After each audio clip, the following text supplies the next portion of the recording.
Mohamed, bonjour. Bonjour. Merci de nous recevoir chez toi, dans ta superbe propriété. Voilà, la saga Valtas est terminée. Ouais. Qu'est-ce qui reste qu'est-ce que tu retiens de cette aventure avec Dufaux? Ça s'est étalé quand même sur 6 ans, 3 albums. Bon, ça peut paraître un peu long, mais bon, c'était le temps pour moi de m'installer dans cet univers.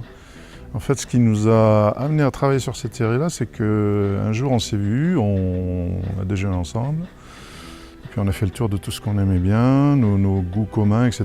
Et puis on s'est dit, tiens, moi j'aime bien Conan, et toi aussi? Ah ouais, bah, tiens, on pourrait faire un truc de viking, ok. Et puis lui, il s'est embringué sur le côté islandais, c'est-à-dire la saga islandaise.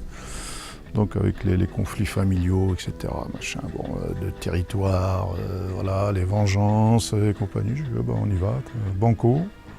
Et puis, le premier album est arrivé, avec plein de promesses, avec toutes les promesses de la fin de ce premier opus.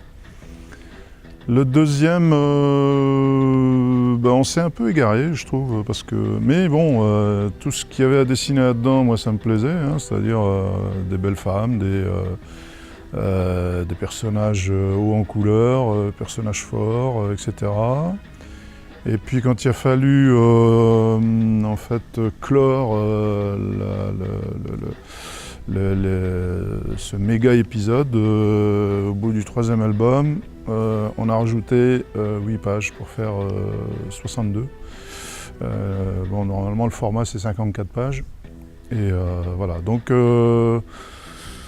c'était une belle aventure parce que avec un personnage féminin fort, à la limite qui a pris le dessus, le pas sur le personnage masculin quelque part. Je regrette simplement de ne pas l'avoir dessiné plus souvent, de ne pas l'avoir retrouvé plus souvent à travers les pages, les planches qu'on a faites, quoi, voilà. C'est d'ailleurs assez caractéristique des 3 albums. Il y a des femmes très, très jolies, des personnages... Oui, il y en a 3. 3 très intéressantes. 3 qui symbolisent... il y en a une, bon, c'est la femme de toute... comment dire ça, de toutes les ambitions, etc. C'est Hildegarde, la femme du chef. Et puis après tu as la compagne qui est restée très peu finalement avec le héros Valgar qui s'appelle Astrid. Et qui, elle, elle fait un passage très... On la voit au début, on la retrouve à la fin. Voilà, c'est vraiment assez furtif. Et puis, il y a ce personnage féminin, cette petite gamine là, Archer. Tout en vert. Gamine, disons que... on peut la situer dans les 18-20 ans, quoi, on va dire. Elle est assez... avec une moue assez espiègle, assez débrouillarde, très habile aussi, donc intrépide en même temps, et qui, ma foi, fait un beau duo avec le héros. Et à la limite, Valgar n'a été mis en valeur qu'à partir du moment où ce personnage-là a surgi. Voilà. C'est vrai qu'elle prend le pas par rapport à Valgar. C'est ce que je me posais comme question. C'est d'ailleurs ce personnage, il était prévu au début ou c'était un personnage qui a été... il était prévu au début. Dès le début, c'était... Mais en fait, c'est la surprise du chef à chaque fois avec Jean Dufaux. Toi, tu sais quand même qu'il va y avoir un personnage comme ça ou tu le découvres à chaque fois? Oui et non, je le découvre. Fait, voilà. C'est... En fait, c'est une manière de travailler qui a aussi ses arguments, c'est-à-dire dans le sens où moi, à chaque fois, l'argument massu, justement, c'est oui, mais je ne vais pas te raconter toute l'histoire, c'est pour que tu te dépêches à fournir les planches que je t'ai découpées, donc admettons les 15 premières. Et puis quand tu auras fait ces 15-là, je t'en donnerai 15 autres et puis tu connaîtras la suite. Bon, en fait c'est une manière, à mon avis, un peu maquillée de dire je ne sais pas où je vais.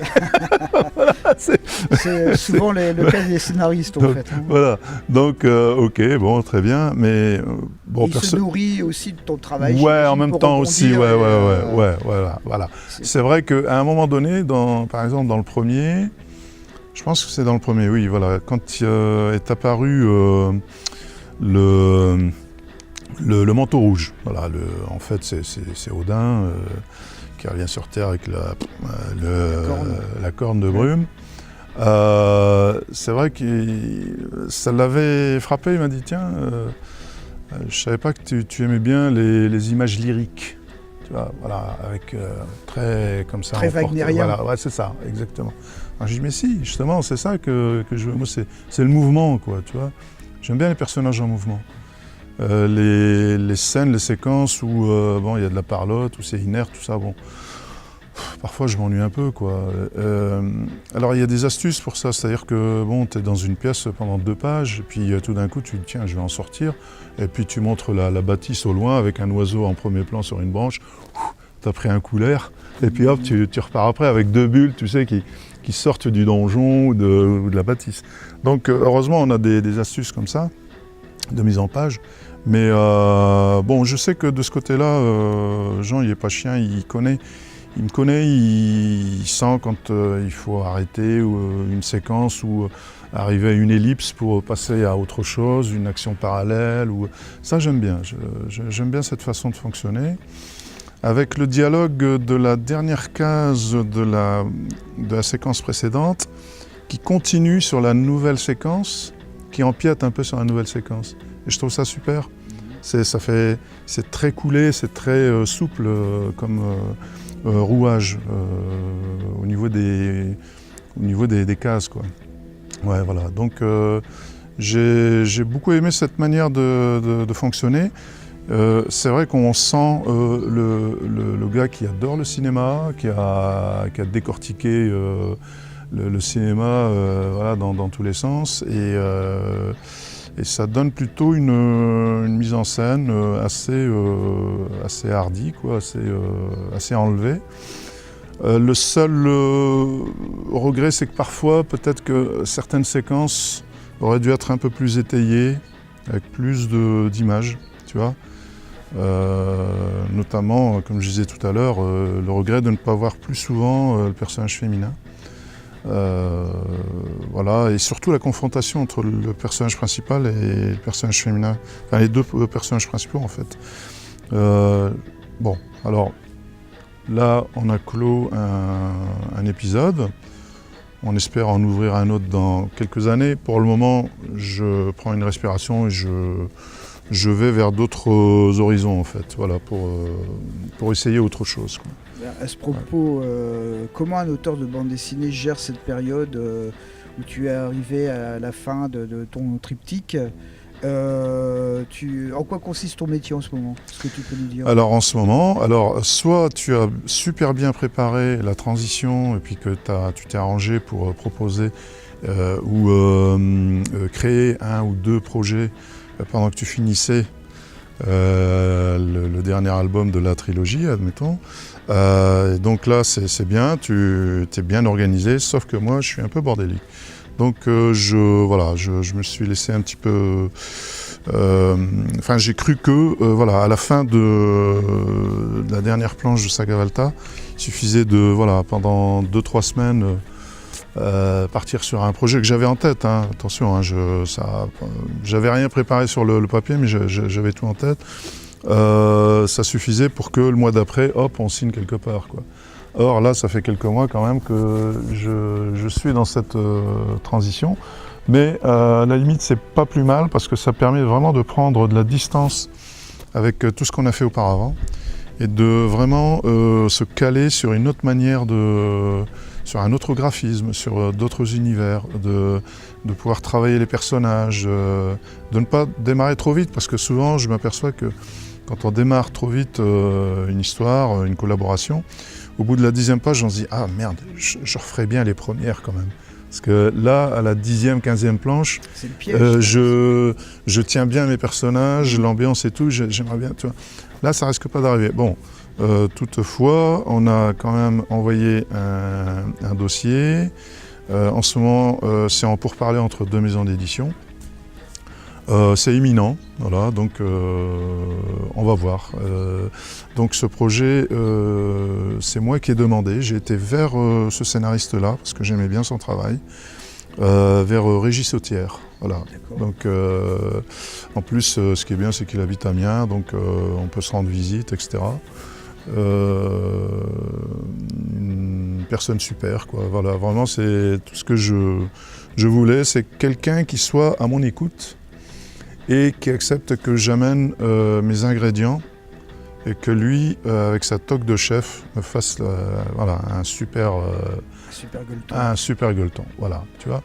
Mais je viens avec mes ingrédients.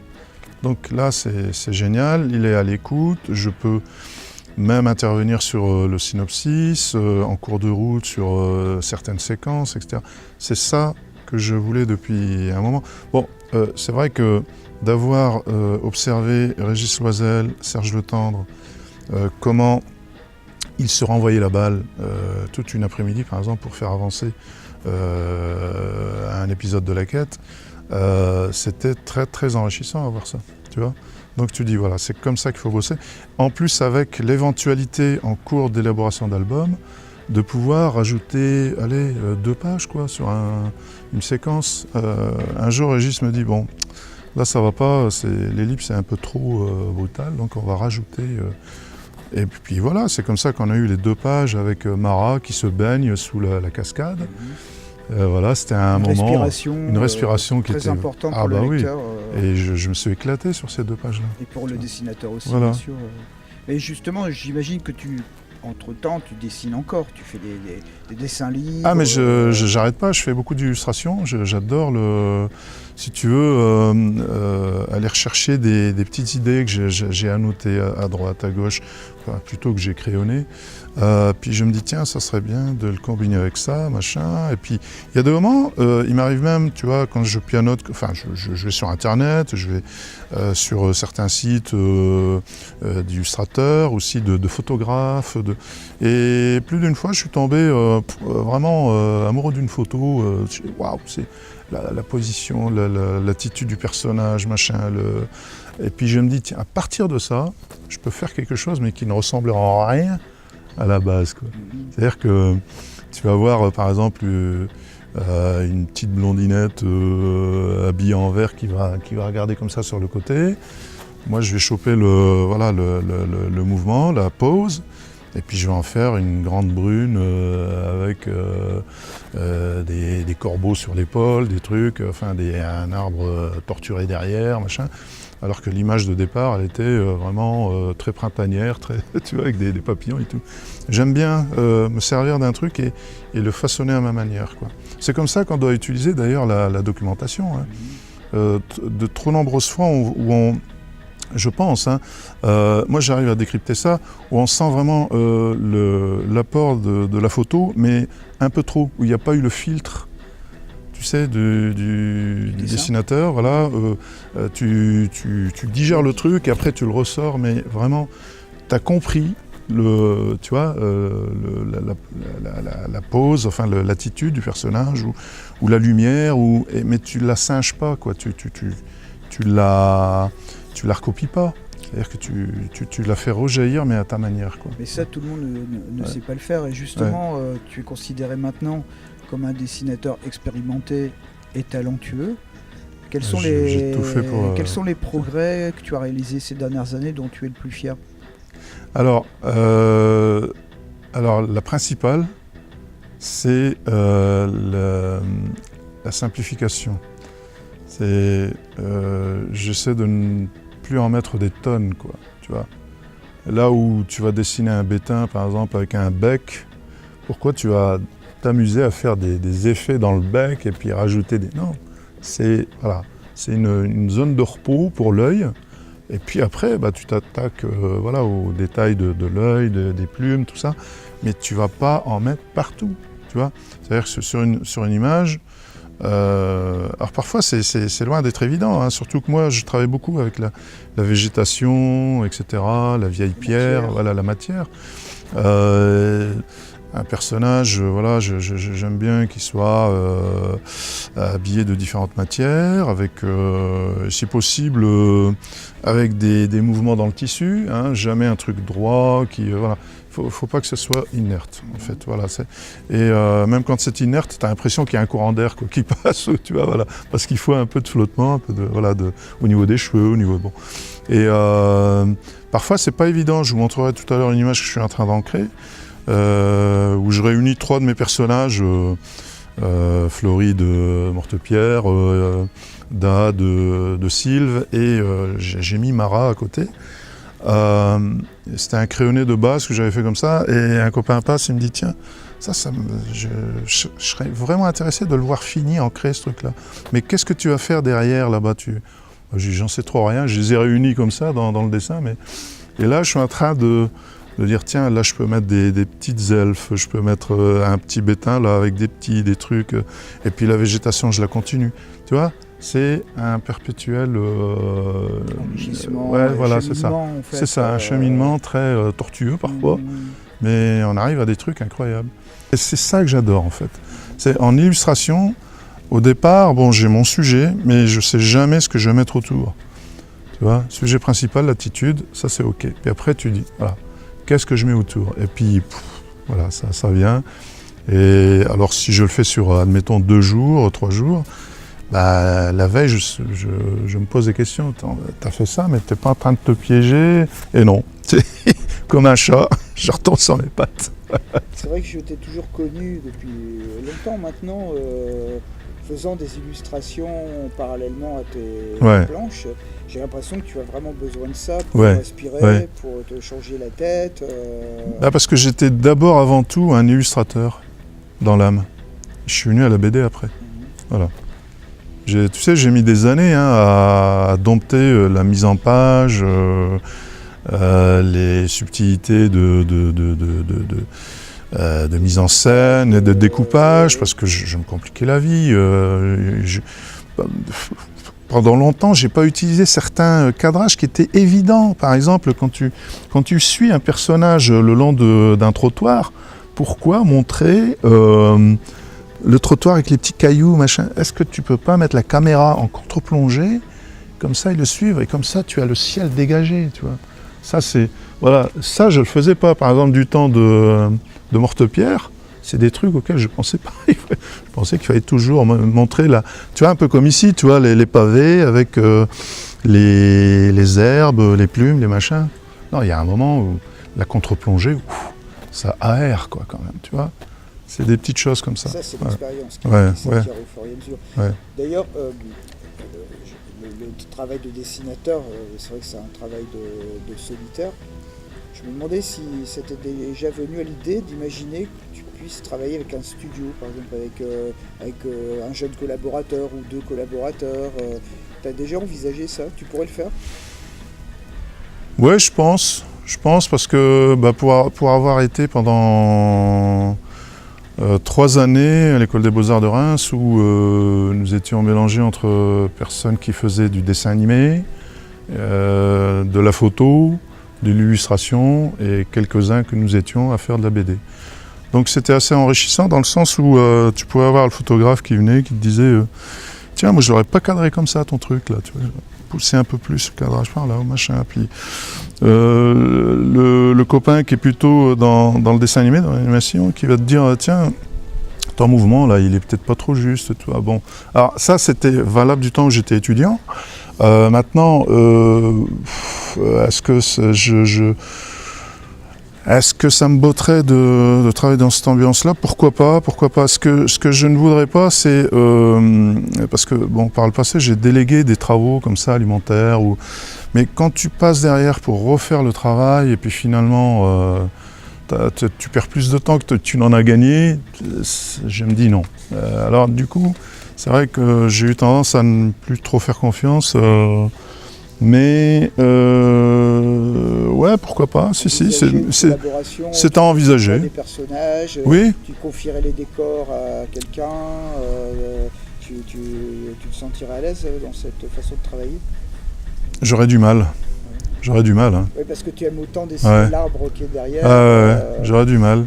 Alors peut-être que pour faire un polar moderne, tu vois. J'allais poser la question. Tu vois, est-ce que tu te sens maintenant capable de réaliser une histoire contemporaine, de t'attaquer au smartphone, aux voitures oui. Tu pourrais te lancer là-dedans maintenant? Ah, mais par contre, il faudrait que la voiture en question traverse une ruelle déglinguée, tu vois, avec des poubelles renversées, des rats, voilà. Pourquoi pas faire un mix des deux? Mais c'est vrai que dessiner du rutilant, c'est-à-dire les gratte-ciel, ah non, ça je peux pas, D'ailleurs, j'admire le travail de Philippe là-dessus. C'est magnifique, quoi.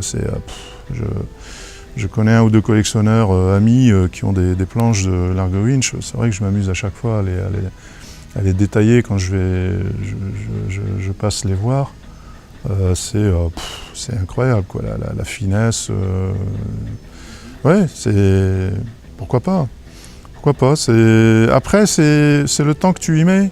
Parce que nous, on est toujours dans une urgence. Il y a la dimension économique aussi. On ne peut pas passer un temps infini à faire une planche. On est obligé de se dire, voilà, cette page-là, j'ai intérêt à la finir en 4 jours parce que je vais en fournir autant ce mois-ci si je veux pouvoir payer mes factures en fin de mois.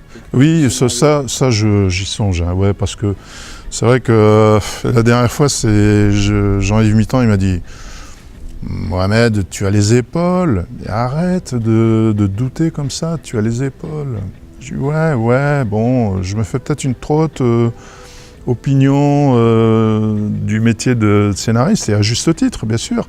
Mais allez, tu vas peut-être pas faire une série à toi tout seul, mais au moins un one-shot, tu vas raconter quelque chose. » Alors, c'est vrai qu'il y en a, écoute, un truc biographique, ton enfance en Algérie, pourquoi pas? Je dis ouais, un jour, mais en ce moment j'ai besoin de fiction, de trucs, tu vois, de rêves, voilà. Bon. Mais oui, c'est vrai que raconter un petit peu mon enfance, le déracinement, etc. Pourquoi pas un jour? Bon, je suis pas fan des autobiographies. Bon, je suis pas très fan, mais bon, pourquoi pas?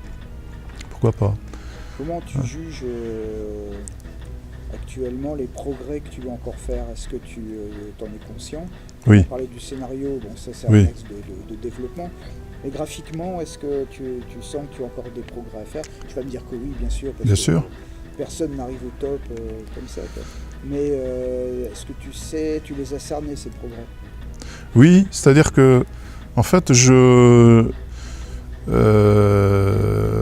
ne veux pas m'enfermer dans une forme de réalisme au niveau du dessin, parce que ça t'oblige à passer un temps infini sur des trucs sur lesquels tu n'as pas envie de perdre ton temps. C'est-à-dire, voilà, je m'explique. Si tu fais une BD semi-réaliste, tu vas, comment dire ça, styliser, synthétiser les traits d'un visage, par exemple. Hein, tu vois, le meilleur exemple, c'est La Quête. Tu vois, là, c'est le parfait exemple. Tu vas pas dessiner les lèvres ourlées avec voilà, tous les détails, comme on fait dans le réalisme et l'hyperréalisme. Ça, c'est un truc que je veux éviter à l'avenir pour me rendre plus libre dans le côté vivant des personnages, tu sais, le côté spontané, le mouvement, tu sais, ne pas figer, voilà, et aller de plus en plus vers ça, tu vois. Et c'est en ça que j'ai encore des progrès à faire, dans le sens où j'en mets encore trop dans mes dessins, je trouve, tu vois, parfois. Et c'est tellement plus difficile de synthétiser en peu de traits, tu vois. Déjà là, mais bon, après, bien sûr, tu peux quand même rajouter des effets de matière et tout. Ce que je suis arrivé à faire actuellement, c'est, malgré le côté fourni d'un dessin, c'est que j'arrive à le rendre très lisible et digeste. pas roboratif, tu sais, parce que voilà, on a toujours tendance à trop en mettre, parce que bon, il y a le côté généreux, puis aussi l'horreur du vide, et puis voilà, c'est parce que bon, voilà, on a envie de se rassurer aussi, tu vois. Il y a des gens qui aiment bien les dessins surchargés, mais non. Moi, je vais te donner un peu mon avis par rapport à ça. Il faut absolument que tu gardes ta générosité, parce que justement, c'est ce qui fait qu'en tant que lecteur, quand tu tournes une page, tu es bluffé, parce que tu nous emmènes toujours quelque part où on ne se doute pas où tu vas nous emmener. Enfin, tu vois, on est toujours... on s'attarde sur un personnage, une trogne, la façon dont tu as dessiné, je sais pas, une barbe, une tresse, enfin, des détails comme ça qui rendent hyper vivants les personnages, et qui sont très plaisants en tant que lecteur. Et effectivement, tu as gardé cette simplicité du trait, c'est pas confus. Tu veux dire que c'est pas très calculé, quoi. C'est généreux, mais c'est généreux en même temps. Le lecteur, il trouve son compte. Et c'est très plaisant, que ce soit dans les personnages, dans les décors, et effectivement, dans les derniers... le dernier Saga Valta, tu as réussi ça, d'en mettre pour son argent au lecteur, tout en restant lisible et pas confus. Et ça, c'est vrai que c'est bien. Tu peux nous parler encore en quelques mots, tu as encore des influences, j'imagine, des auteurs de BD, voire des metteurs en scène, j'en sais rien. Ouais, ou des grands maîtres. Est-ce qu'il y a encore des références comme ça qui te viennent à l'esprit, où parce que finalement ton dessin est assez très vite, tu as eu un dessin assez original, on reconnaît très vite ta patte et on ressent des influences, mais elles sont pas si évidentes que ça, quoi. Justement, alors donc sur l'épisode de la quête, j'avais peur de ça, de me faire bouffer par le Loisel, par le cahier des charges, quoi. Tu vois, que nécessite cette série, mais j'ai réussi quand même à rester moi-même. C'était pas évident. Parce que, comme j'expliquais à un pote l'autre jour, c'est que voilà, sur ma table à dessin, j'avais d'un côté l'ami Javin de Lidvin, j'avais le riche de l'autre et j'avais ma page blanche, l'abîme. L'angoisse. Voilà, l'angoisse. Donc, bon, bah c'est tout, hein. Après il faut y aller, quoi. Il faut travailler, se jeter, travailler sans filet. Et voilà, bon, mais c'est vrai que la première page, Nom d'un chien, je l'ai recommencé plusieurs fois. Hein. Parce que ça partait dans un sens, ça partait dans l'autre. Après tu chasses le naturel, il revient au galop. Trop de réalisme, c'est un bras de fer, quoi. Donc, puis après tu trouves comme en musique, tu trouves le la. Paf, et ah voilà, ça y est, j'ai trouvé la brèche et tu y vas. Tu vois, voilà. Donc à partir du moment où tu as fait les 2, 3, 4 premières planches, après c'est tout. Tu as une base, tu sais, tu as un guide. Donc, alors, des grands maîtres, oui, moi je suis toujours admirateur de Frazetta, parce que c'est vrai que moi j'ai encore un secteur que je dois absolument débroussailler, c'est la couleur. J'ai très peu fait de choses en couleur, tu vois. Mais les ambiances, je les ai, là, les camailleux, les trucs, les harmonies de couleurs entre elles, tout ça. Donc, mais il faut du temps pour se remettre dans un truc comme ça, tu vois, pour être vraiment satisfait. La seule peur que j'ai, c'est de ne pas être satisfait, de rester insatisfait pendant des semaines et des mois, et d'être dans un éternel laboratoire, à essayer de me convaincre que, bon, voilà, celle-là, elle est plutôt pas mal, et puis que la prochaine serait encore mieux, tu vois. Donc, rien que pour ça, et j'ai la même attitude par rapport au scénario, déjà. Alors que quand j'arrive à... Tu vois, ce matin, j'ai fait un texte aussi long que le bras pour le tirage de tête des 10 ans de la quête qui sort le mois prochain. Et j'ai tout commenté, tout ça, bon voilà, c'était le texte, je l'ai envoyé, j'ai demandé à Raphaël, je lui ai dit, mais il y a beaucoup de choses à changer là-dedans, si tu peux faire des corrections. Il me dit, non, tout est bien, il n'y a rien à enlever, il n'y a rien à rajouter, nous, ça nous convient comme ça, voilà. Donc, mais je ne me fais pas assez confiance là-dessus, voilà, c'est surtout ça. Je me suis hyper spécialisé dans l'ancrage, ça c'est sûr, parce que Tu peux pas savoir le cauchemar la première fois à l'école des Beaux-Arts quand tu commences à ancrer un de tes dessins, puis que tu fais des pâtés, quoi, tu vois, avec le pinceau. Et moi, ce que je voulais, c'était maîtriser le pinceau. C'était mon, tu vois. La plume, c'était bien, mais pour faire quelques effets de matière sur des troncs d'arbres ou dessiner de la pierre ou des choses comme ça. Ce que je voulais, c'était le velouté des cheveux, de la peau d'un personnage, la souplesse, tu vois, les vêtements, les drapés qui épousent bien les formes, tu vois. Où le personnage ne flotte pas comme ça, et a l'impression de flotter dans du tissu, tu vois. Donc, de même que quand je dessine une nana, bon, j'aime bien que le tissu se tend sur le bout des seins, voilà, les pliures d'un pantalon, les pliures d'une botte, etc. Donc tout ça, c'est un truc que j'ai beaucoup observé. Donc c'est vrai que je me suis hyper spécialisé là-dedans. Donc il y avait très peu de place pour autre chose. Maintenant, je me dis, bah, ça serait peut-être bien de revenir un peu à la couleur, tu vois, puis d'écrire un peu, tu vois. Voilà. À 60 ans, je me dis ça. Voilà. Dans quelques jours, le public du Festival Trait d'Union aura la chance de te rencontrer. Est-ce que tu prends toujours autant de plaisir à participer à des festivals ? Oui. Alors, bien sûr, moyennant quand même quelques garde-fous, en quelque sorte. Bon, je sais que vous êtes très organisé là-dessus par rapport aux auteurs, qui n'est pas du débordement au niveau des dédicaces, etc. Bon, bien sûr.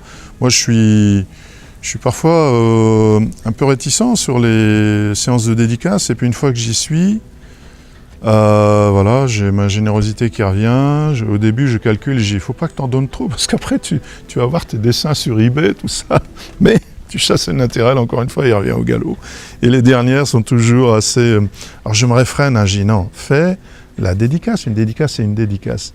C'est pas une illustration. Tu n'es pas en train de préparer une illustration. Tu n'es pas à l'atelier, là, attention. Hein. Donc, bon, je fais attention à ça, parce que sinon, après, nous, on ne vit plus de notre métier. Hein, tu vois. Donc j'aime autant faire des dédicaces et puis de temps en temps avoir des commandes quand même, tu vois. Voilà.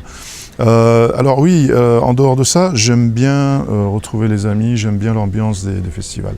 Franchement, à chaque fois, on revient. Bon, on peut revenir assez fatigué le dimanche soir ou le lundi, mais on est nettoyé la tête, voilà, et tu revois ton travail que tu as laissé le vendredi, la semaine d'avant, et voilà, tu es prêt à y aller, puis tu as un œil neuf, un regard nouveau, je trouve ça sympa. Il ne faut pas trop en faire non plus, parce qu'après, bah, tu ne fais plus que ça.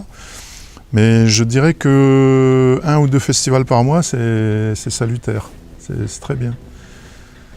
Je fais très peu de librairies en ce moment, par contre. Mais non, franchement, les 3, 4 ou 5 festivals qui arrivent, là, j'ai hâte d'y être, quoi. Ouais. Mais nous, on a hâte de te rencontrer, en tout cas.